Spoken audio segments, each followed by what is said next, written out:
pertama yang akan dibahas adalah pengertian jual beli. Dalam bahasa Arab, jual beli disebut dengan al-bai'. Dari segi bahasa, berarti memindahkan hak milik terhadap benda dengan akad saling mengganti, menurut Abdul Aziz Muhammad Azam tahun 2010. Atau menukar suatu barang dengan barang yang lain atau biasa yang disebut dengan barter. Sedangkan menurut istilah, al-bai' memiliki banyak pengertian sebagaimana yang dikemukakan oleh para ulama berikut. Pertama, Imam Hanafi atau mazhab Hanafi. Jual beli ialah pertukaran suatu harta dengan harta yang lainnya menurut cara tertentu. Kedua, Imam Syafi'i atau mazhab Syafi'i. Jual beli ialah pertukaran suatu harta benda dengan harta benda yang lainnya, yang keduanya boleh ditasarufkan atau dikendalikan dengan ijab dan qabul menurut cara yang diizinkan oleh syariat. Ketiga, Abu Bakar bin Muhammad Al-Husaini. Jual beli adalah kontrak pertukaran harta benda yang memberikan seseorang hak memiliki suatu benda atau manfaat untuk selama-lamanya. Keempat, Al-Qayyubi. Akad saling mengganti dengan harta yang berakibat kepada kepemilikan terhadap suatu benda atau manfaat untuk tempo yang selama-lamanya, bukan untuk bertakarub kepada Allah, bukan hibah, sedekah, hadiah, atau wakaf. Definisi jual beli sebagaimana yang dikemukakan oleh para ulama berikut memberikan suatu pengertian sekaligus penekanan bahwa istilah jual beli merupakan gabungan dari kata al-bai' yang artinya menjual dan syira' yang artinya membeli. Karena adanya keterlibatan aktif antara dua belah pihak yang melakukan transaksi jual beli, atau dengan kata lain, jual beli merupakan aktivitas yang melibatkan dua belah pihak atau lebih untuk melakukan pertukaran barang dengan cara tertentu, baik pertukaran barang dengan barang atau barter maupun dengan alat tukar atau uang.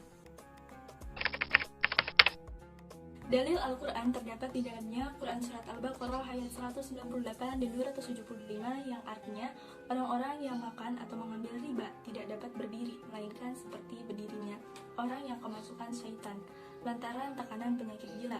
Keadaan mereka yang demikian itu adalah disebabkan mereka berkata atau berpendapat sesungguhnya jual beli itu sama dengan riba, padahal Allah telah menghalalkan jual beli dan mengharamkan riba. Orang-orang yang telah sampai kepadanya larangan dari Tuhannya lalu berhenti dari mengambil riba, maka baginya apa yang telah diambilnya dahulu atau sebelum datangnya larangan, dan urusannya terserah kepada Allah. Orang yang kembali mengambil riba, maka orang itu adalah penghuni-penghuni neraka, mereka kekal di dalamnya.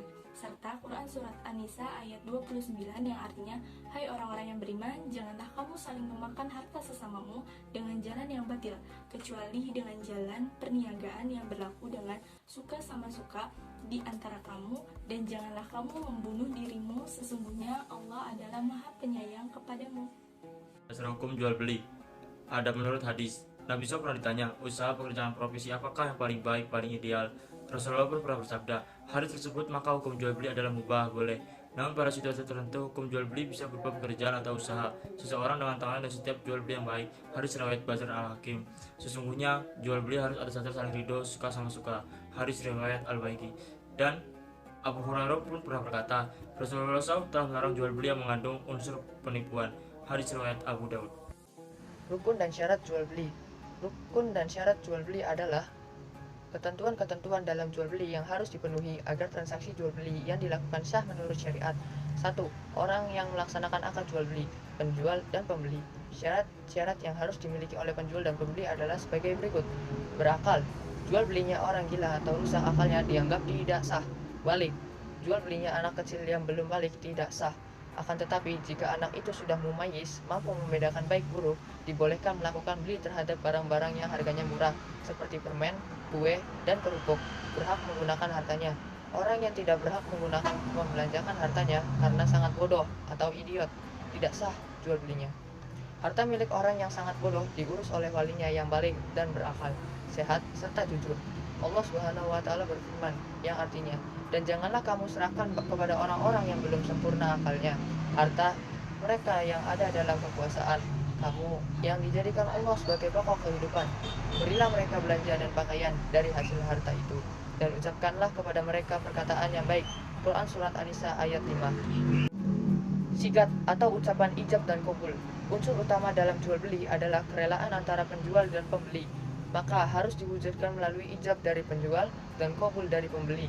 3. Barang yang diperjualbelikan. Syarat-syarat yang harus dipenuhi. 1. Barang yang diperjualbelikan halal.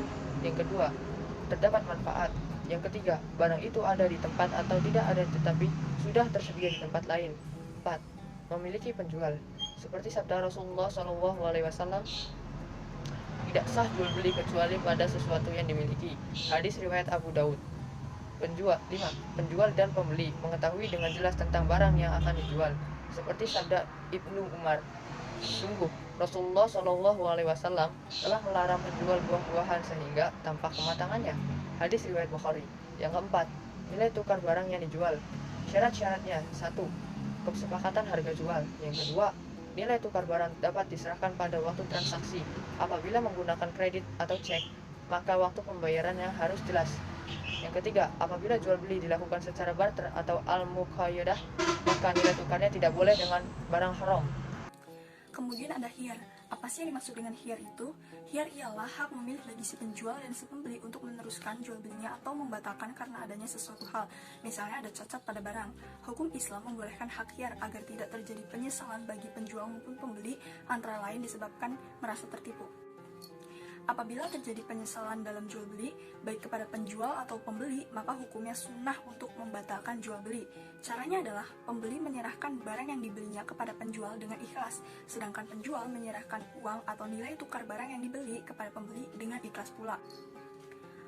Rasulullah SAW bersabda yang artinya, barang siapa yang rela mencabut jual belinya terhadap saudaranya, maka Allah pun akan mencabut kerugiannya di hari kiamat. Hadis riwayat Tabrani. Lalu, bagaimana sih hukum khiyar itu? Adapun hukum khiyar adalah boleh, sejauh memenuhi syarat-syarat yang sudah ditentukan. Akan tetapi, khiyar yang tujuannya hanya untuk menipu hukumnya haram dan dilarang, seperti dalam hadis yang artinya, engkau berhak khiyar dalam tiap-tiap barang yang engkau beli selama 3 malam. Hadis riwayat Al-Baihaqi dan Ibnu Majah. Selanjutnya yaitu jenis-jenis khiyar. Khiyar dibagi menjadi 3 jenis sesuai dengan proses transaksinya. Pembagian jenis ini bertujuan supaya sistem atau konsep khiyar bisa diadaptasi dengan mudah dalam kondisi apapun. Jenis-jenis khiyar adalah sebagai berikut. Yang pertama, khiyar majelis. Khiyar majelis adalah jenis pemilihan yang dilakukan dalam satu majelis akad jual beli. Di antara kedua belah pihak punya hak untuk memilih. Selain itu, bisa meneruskan jual beli yang sudah disepakati sebelumnya atau diakadkan dalam majelis tersebut.